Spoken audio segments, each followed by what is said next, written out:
Hola a todos, bienvenidos a un nuevo episodio de Legal Insight. Hoy tengo el enorme placer de conversar con Shirley Cárdenas. Shirley es miembro de la firma García Sayán, firma líder en Perú y miembro de la red Eméritas. ¿Cómo andas, Shirley? Bien, muy bien. Gracias por la invitación para esta entrevista. Espero que les sea de utilidad para toda la audiencia, para toda la gente que vaya a ver esta entrevista y trataré un poco de ser lo más clara y no utilizar los términos legales a los que siempre nos apegamos los abogados, ¿no? Me parece muy bien, Shirley, esa es la idea, así que espectacular.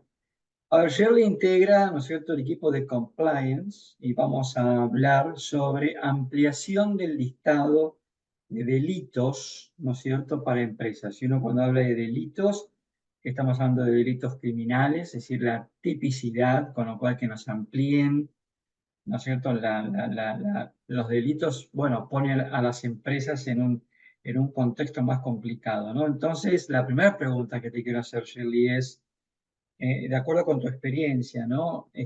¿Cuáles son, en tu opinión, los cambios más relevantes en cuanto a, ¿no es cierto?, responsabilidad penal empresaria? Sí, a ver, en la ley, en mayo del año pasado, del 2023, salió una modificación importante que ya se venía trabajando a nivel legislativo, a nivel del Congreso, ¿no? Desde años atrás, con muchos proyectos donde la principal y más importante modificación era que se iba a ampliar la lista de delitos por los cuales las compañías, las personas jurídicas en general, debían establecer cierto control al interior, ¿no? Prevenir al interior de cada una de las entidades.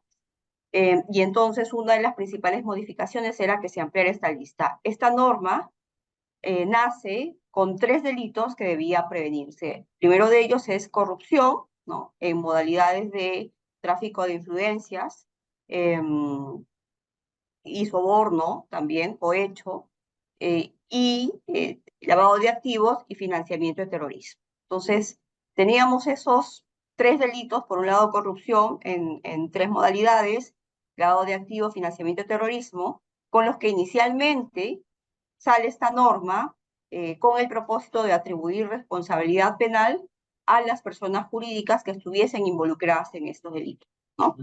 Entonces, de ahí se comenzó a pensar, tal como ha ocurrido en otras jurisdicciones, que esta lista no era suficiente porque normalmente las compañías siempre están involucradas o podrían estar involucradas por sus propios intereses, ¿no? En otros ilícitos, que tienen que ver, por ejemplo, con delitos tributarios, aduaneros, medio ambiente, ¿no? Eh, Delitos también contra el patrimonio, o delitos que tienen que ver con la contabilidad, con el mal manejo de la contabilidad, de estado financiero.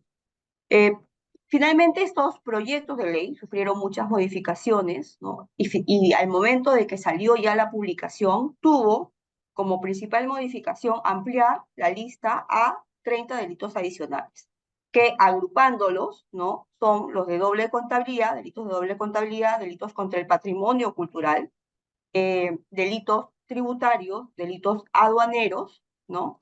Y ampliar a otras modalidades de delitos de lavado de activos, de financiamiento de terrorismo, eh, con lo cual sumaban entre todos cerca de 30 delitos. Esto, obviamente, para las compañías que ya tenían implementada un modelo de prevención de delitos, un sistema de prevención con la normativa original, ¿no? Significó o significa una adaptación que todavía hay muchas de las compañías no acaban, digamos, de incorporar todos estos delitos como parte de sus riesgos legales. Otra de las principales modificaciones que trae esta norma es también que se amplía su alcance hacia las personas jurídicas extranjeras que tienen actividad en el Perú, a través de subsidiarias, a través de contratos, como pueden ser contratos de consorcio, Ujú. ¿no? O directamente que tengan actividad en el Perú y que se vean involucradas en estos delitos. Eso no estaba en la normativa original, ¿no? Como tercer punto importante de modificación, es el hecho de que ya no es suficiente tener un sistema de prevención de delitos para eximirse de la responsabilidad penal, eh, cuando dentro de estos ilícitos o de delitos participa su alta dirección. ¿Qué quiere decir eso? Que si yo, Ujú. compañía ABC, tengo un sistema de prevención de delitos conforme a la norma original, a la Ley de Responsabilidad Administrativa de la Persona Jurídica, tengo mi modelo de prevención, eh, este no va a ser suficiente para eximir de responsabilidad a la compañía si es que dentro de estos delitos participa la gerencia, por ejemplo, o el directorio, ¿no? Parte de su alta dirección, ¿no? Ahí lo que corresponde es sí atribuir responsabilidad y en todo caso considerar que ya tiene un sistema de prevención de delitos para que la sanción sea de multa, ¿no? Recordemos que originalmente la ley lo que establece es una serie de sanciones que se aplicarían a la persona jurídica, a las compañías, en caso de encontrarles responsables, que van desde las multas, inhabilitaciones, hasta la sanción más grave y drástica, que es la extinción de la persona jurídica. No existe más la compañía, ¿no? Entonces, pensando en que de alguna manera el tener un sistema de prevención de delitos, un modelo de prevención de delitos de la compañía, significa que la compañía tuvo cierto control interno, ¿no? Es que se cambia para estos casos donde haya participación de la alta dirección en los delitos para que solo se les sancione con multas. Y las multas también tienen criterios para ser graduadas, ¿no? Bueno, a Para ver, establecer qué monto corresponde, ¿no?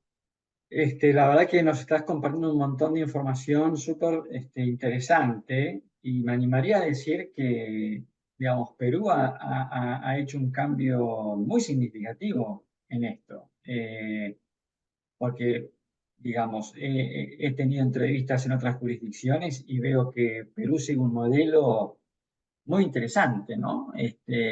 A ver, el hecho de que se haya ampliado el listado de delitos al número que nos manifestaban, ¿no? Creo que son 30. Sí. ¿Cómo impacta esto en las empresas que tienen que, justamente algo que vos recién nos mencionabas, ¿no? De establecer mecanismos de prevención de 30 delitos? ¿Cómo hacemos? ¿Cómo ha impactado esto en las empresas? Bueno, primero, poder entender en qué consisten estos delitos, ¿no?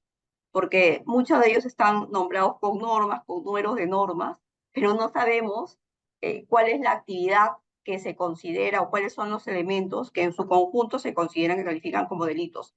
Eso es lo primero que tienen que hacer las compañías, poder comprender las normas, la norma para saber cómo aplicarla al interior de su organización, porque de lo que se trata es de que tengan ahora controles adicionales para prevenir que no se cometan estos delitos, ¿no? Todo esto es desde el punto de vista de la prevención, ¿no? Entonces, la norma original también establecía un modelo de prevención de delitos con ciertos elementos, ciertas características que debían implementar las compañías, ¿no? Para eximirse de responsabilidad o para atenuar, reducir su responsabilidad. Entonces, partiendo del hecho de que son delitos, de que están redactados de una manera difícil, lo primero que debe hacer la compañía es entenderlo, ¿no? Lo segundo es, si ya tiene un modelo de prevención de delitos implementado, porque ojo, la norma original no establece que esto sea obligatorio, sino que termina siendo voluntario, ¿no? Y es voluntario para que la compañía pueda acceder precisamente a estos beneficios de eximirse o de atenuar la pena. Eh, una vez que los entiende, ¿no? Y tiene un sistema de prevención de delitos, lo que se tiene que hacer es ampliar este sistema de prevención de delitos para que todos sus elementos también estén enfocados a prevenir los delitos tributarios, aduaneros, toda esta lista ampliada de delitos, ¿no?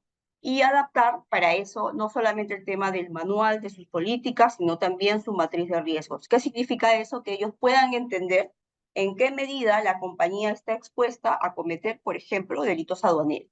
Si es una compañía de pronto que nunca exporta, que nunca importa, obviamente su riesgo es muy bajito.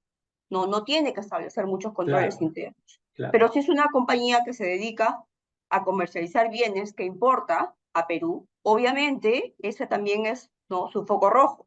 Y entonces tiene que medir el riesgo, ¿no?, su exposición al riesgo y establecer medidas que sean eficientes dependiendo del tamaño, de las características de la compañía, de la misma cultura, ¿no?, cultura de integridad de la compañía, que sean eficientes, ¿no? Y es cierto que de pronto la misma ley, el reglamento que aún no sale, la norma reglamentaria, ¿no? Y normas complementarias como son las mismas directrices de la Superintendencia de Mercado de Valores, que es quien finalmente va a evaluar el sistema de prevención de delitos, ¿no? Te van dirigiendo y te van indicando un poco cuáles pueden ser esas medidas de control, ¿no? Ahora, Eh, Shirley, acá te interrumpo un minuto, Shirley. Por eso nos mencionabas que las políticas de prevención o los sistemas de prevención no jugarían a favor de la empresa cuando quien esté involucrado en el delito sea la alta dirección. ¿No? Entonces, acá la pregunta que me hago y que te hago ¿es esto, ¿es esto razonable? ¿Es bueno? Porque la pregunta que me hago es, ¿cuáles son los incentivos para la alta dirección de generar mecanismos, ¿no es cierto?, de prevención, si al final del día no me sirven a mí como un atenuante, como director de la compañía, ¿no? ¿No expone demasiado al director esta norma? Lo que pasa es que finalmente los directores y la alta dirección tienen que saber qué pasa dentro de su compañía y tienen que ser los primeros en dar el ejemplo en temas de integridad. Si Ok, tú ves a un director involucrado en un tema de delitos, en un tema de infracciones y hasta de malas prácticas, ¿no? Viendo el grado, digamos, de complejidad de cada una de estas situaciones, es porque algo no está funcionando bien, es porque su sistema de prevención de delitos seguramente es de papel, ¿no? De papel escritos y bajo el cajón, como ya hemos visto, ¿no? Cuando estos grandes escándalos salen a la luz de compañías multinacionales. bien. Entonces, tiene la intención de que los primeros y los llamados a estar involucrados en el control interno de la compañía para prevenir los delitos es la alta dirección. Es como en casa, ¿no? Si es que los padres no siguen las reglas de casa, ¿qué vamos a esperar de los hijos, ¿no? Y de los que visitan la casa? Bien, bien, buen ejemplo. Entonces, es importante eso, es importante. Ahora, es cierto que también le puede quitar un poco de peso al sistema de prevención de delitos a establecer todas estas políticas.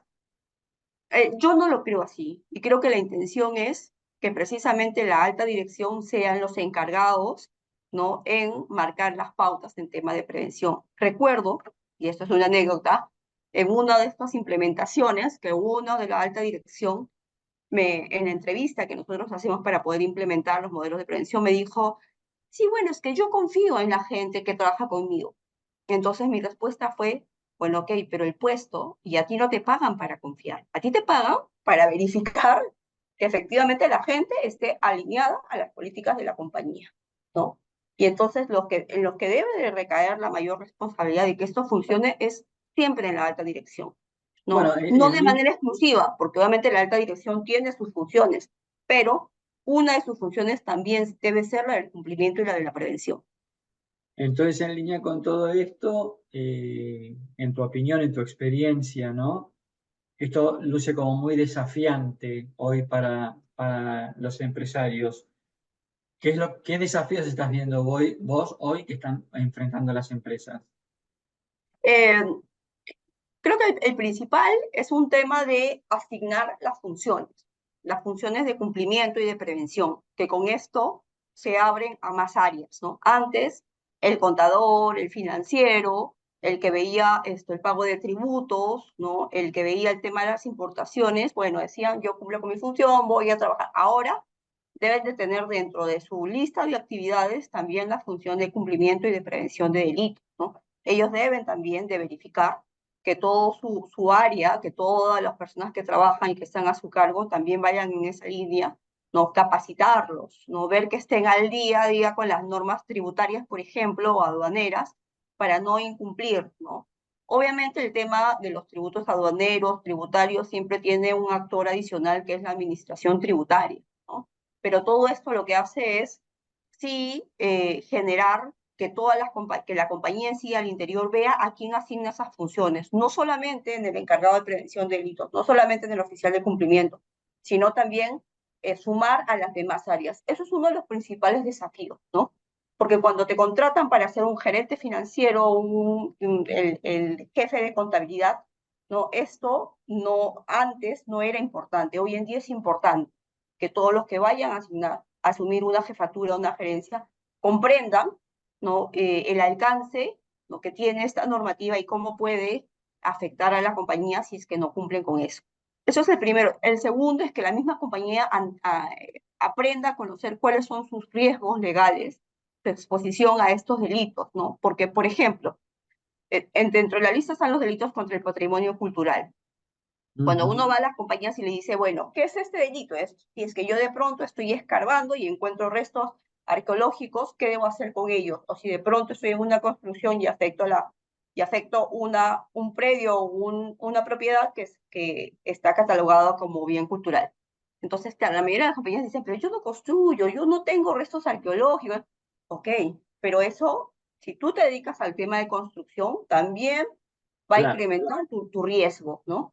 Si tú de pronto no haces construcción, pero alquilas la maquinaria para la construcción también. ¿Por qué? Porque al momento que se denuncia un delito y se entra a investigar, toda la cadena, ¿no?, de suministro muchas veces se ve involucrada, y es por claro. eso que vemos normativas como la de Alemania estableciendo debidas diligencias para toda la cadena de suministro, ¿no? Porque es importante saber no solamente que el titular del proyecto cumpla, sino también que todos sus proveedores lo hagan. Entonces, Bien, creo que esos son los principales retos que nos pone este cambio normativo, ¿no? ok. Y la otra cara de la moneda, ¿no? Porque hasta ahora venimos hablando mucho del sector privado y de los empresarios. Ahora corramos un poco la mirada al sector público y del Estado y, ¿no es cierto?, los fiscales y etcétera, etcétera.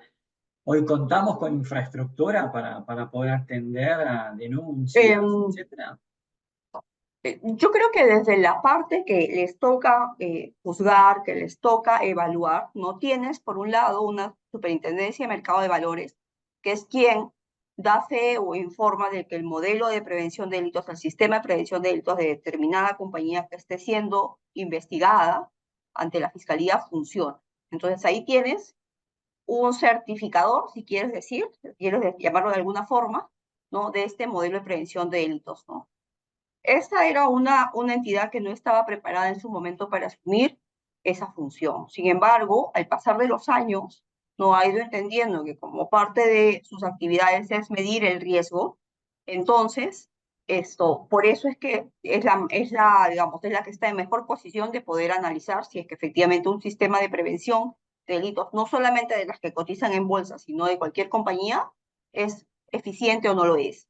Entonces, por ahí tienes una certificadora del modelo de prevención, si quieres llamarlo, ¿no?, en la investigación penal. Por otro lado, tienes a la Fiscalía y tienes al Poder Judicial, ¿no?, que en noviembre de este año, al entrar en vigencia ya la aplicación de la Ley de Responsabilidad Penal de las Personas Jurídicas sobre estos delitos, también deben de estarse preparando, ¿no? Porque acá tienes dos, digamos, dos puntos, ¿no? La parte cuantitativa, en si es que tienen todas las calificaciones para poder juzgar delitos de esta naturaleza, yo creo que va a ser necesario una preparación de todos los actores para entender bien cómo existe, o sea, no solamente cómo se configuran los delitos, sino también cómo funcionan las compañías. Porque muchas veces tú estás ante un juez que no es comercial, ¿no? Y de pronto Mm, no sabe cómo determinar quiénes son las personas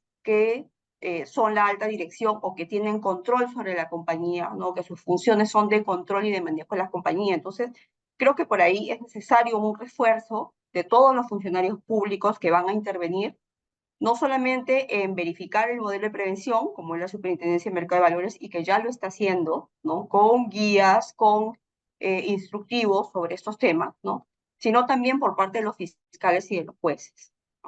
Entonces bien, es necesaria hacer una preparación. Y por otro lado tienes la parte cuantitativa, que es cuánta carga procesal ellos ya manejan para, además, sumarle dentro de la investigación el que se abra a otro actor más que viene a ser la persona jurídica, ¿no? claro. Ok. Entonces, todo eso es importante que ellos se capaciten, ¿no? Siempre se mira mucho aquí en Perú la jurisprudencia extranjera o de otros países donde ya tienen un paso adelante de nosotros juzgando sobre estos delitos, ¿no? Y su valoración como medio de prueba del modelo de prevención de delitos, porque eso es otro elemento adicional. Antes no había esta prueba o este medio de prueba importante, porque ellos tienen que aprender a leerlo, aprender a entenderlo, cómo funciona y si es que lo que tenía la compañía era suficiente para poder eximirla, atenuar la pena, ¿no? Y saber cómo es que se va a aplicar. Eso es algo que lo vamos a ver solamente con el paso del Mm, tiempo y con los claro, primeros casos, ¿no? claro, claro, exacto. Bueno, entonces, un poco en línea con lo que nos estás comentando, en tu experiencia y en tu opinión, cuál es la ventaja, ¿no? de contar con un sistema de prevención? A ver, ventajas hay muchas. Ventajas hay desde la parte legal, desde la parte, digamos, comercial, ¿no? Y desde la parte también de aportar, digamos, al país, ¿no? Contribuir con el país. Desde el punto de vista legal, tiene evidentemente ventajas porque eso atenúa la pena. Eh, no solamente va a ser considerado dentro del fuero penal, sino también hoy en día tienen en cuenta los elementos del sistema de prevención de delitos para otros fueros, como puede ser el laboral, como puede ser el ambiental, ¿no? Que una compañía tenga de pronto un canal de denuncia, ¿no? Al interior, que una compañía tenga de pronto ciertas políticas o cierto código de conducta, también muchas veces va a ser considerado como una prueba dentro de los procesos judiciales de otras áreas que no son la penal, ¿no? Entonces, y además también lo que señala la norma como eximente y como atenuante de las penas cuando la persona jurídica esté involucrada. Esas son, digamos, ventajas importantes. Desde la parte comercial, obviamente, porque hoy en día, para contratar con el Estado, para entrar en licitaciones privadas, es importante demostrar que se tiene un sistema de prevención de delitos. Eso acredita cierto control interno, y te lo digo, cierto control interno, porque no es suficiente solamente tener todos los elementos implementados, sino ver que este sea un sistema vivo, un sistema que realmente esté incorporado en la cultura corporativa de la compañía, ¿no? Entonces, también tiene sus ventajas, ¿no? Hoy en día están en una lista aquellas compañías que sí cumplen, que sí tienen manifestaciones de control interno y de integridad corporativa, y están en una lista negra, ¿no? Las que han estado involucradas en escándalos, ¿no? Y están en otra lista las que no tienen o que están en proceso de. Bien, También tienes mucho impulso desde cooperaciones internacionales, el sector público, ¿no? Que están ayudando a que las pequeñas y medianas compañías también puedan contar con su sistema de prevención, porque obviamente tenerlo implica una inversión, un costo, ¿no? Un costo, pero también implica después una rentabilidad, digamos, una ganancia, porque obviamente vas a estar más calificado para ciertos contratos, las compañías grandes te van a preferir, ¿no? Entonces, desde el punto de vista comercial también, ¿no? Y el tercer aspecto, ¿no? Que tiene que ver con lo reputacional y con lo que tú aportas hacia el país también es importante. ¿Por qué? Porque obviamente es distinta a una compañía que pueda exhibir, que pueda publicitar su sistema de prevención de delitos, ¿no? Y que participe también de iniciativas colectivas, ¿no? A una persona, a una empresa que no lo hace, ¿no? A una empresa que de pronto, cuando uno le pide un código de conducta, no lo tiene, ¿no? Y por ende estás aportando al país con tu granito de arena al tener control interno y además también extenderlo muchas veces eso a tus proveedores o a tus clientes, ¿no? Eh, y bien. entonces también ahí tienes un impacto importante en la reputación también de la compañía, porque esto Sí, permite también publicitarlo, comentar en qué está la compañía, en qué acciones colectivas ha participado, ¿no? por Entonces creo que supuesto. estas ventajas son importantes. Y si quieres llamarlo un cuarto, es que también las nuevas generaciones están muy orientadas hacia eso, ¿no? Ajá. Hacia trabajar en un ambiente que no solamente se respete un ambiente laboral tranquilo, sino también en un ambiente donde la empresa pueda demostrar que tiene cultura en lo que es integridad corporativa, ¿no? Bueno, parecería ser que en función de todo lo que nos estás comentando, sería una picardía no tener justamente un sistema de prevención por la cantidad de ventajas que nos ofrece, ¿no? Así que, Shirley, quería agradecerte muchísimo este tiempo con nosotros, compartiendo, bueno, este intercambio de ideas vinculados con compliance, ¿no es cierto? Y esta ampliación de delitos en el Perú. Hemos conversado con Shirley Cárdenas, miembro de la firma García Sayán. Gracias, Muchísimas Shirley. gracias. Muchas gracias.